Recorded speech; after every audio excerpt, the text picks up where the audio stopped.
Ne te sers pas de l'été comme un prétexte pour ramollir, mais au contraire, sers-toi de l'été comme d'un tremplin pour ton business. Comprends-moi bien, je souhaite vraiment que tu profites de tes congés cet été, que tu profites de tes soirées aussi pour te détendre et te ressourcer. Crois-moi, c'est bien ce que je compte faire aussi. En revanche, je te propose de réinjecter cette énergie que tu auras gagnée pour avancer dans tes projets, justement quand tu te sentiras prête et décidée à t'y remettre.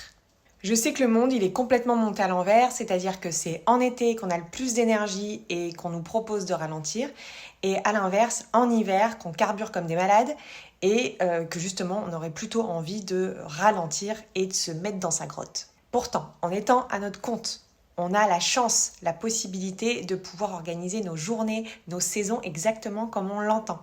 Ce n'est pas parce que tu ressens peut-être, je dis bien peut-être, une baisse d'activité dans l'été, en ce début d'été, que ça veut dire que tu n'as pas de matière à travailler sur ton entreprise. Bien au contraire. L'été, c'est parfait pour revoir, réajuster sa vision. C'est parfait pour revoir ses objectifs, les réajuster. C'est parfait pour remettre à jour ses process. C'est parfait pour remettre à jour sa communication.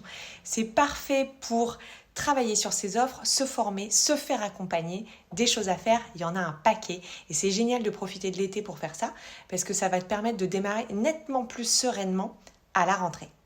Mais alors comment faire pour rester motivé quand il fait beau dehors et que les résultats sont peut-être un peu moins présents ? Comment faire pour continuer d'avancer sur les sujets sur lesquels on avait prévu de bosser ? Comment faire pour rester motivé quand il y a Instagram pas loin, quand on reçoit des notifications, des appels, des emails, des SMS, pour rester concentré sur nos projets ?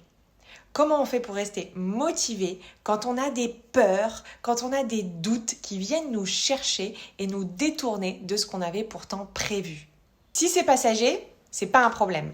Par contre, là où ça commence à devenir embêtant, c'est quand ce manque de motivation s'installe dans le temps. Parce que là, pour le coup, dans la durée, ça peut venir impacter vos résultats. Vous commencez à avoir moins de progrès et ça peut créer du découragement. Et ça peut jouer sur la confiance en vous.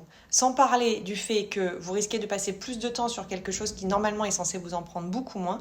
Et ça va venir empiéter sur votre temps passé en famille, pour vos loisirs ou le temps passé avec vos enfants. Alors moi, ce que je vous propose, c'est de me retrouver le 4 juillet pour l'atelier Move to Action, pendant lequel ma mission, si vous l'acceptez, c'est de vous aider à améliorer votre concentration, à faire en sorte de nourrir votre élan, votre motivation dans la durée, à améliorer votre efficacité pour que vous puissiez atteindre vos objectifs à la fin de vos journées et de vous sentir nettement plus fier et nettement plus accompli.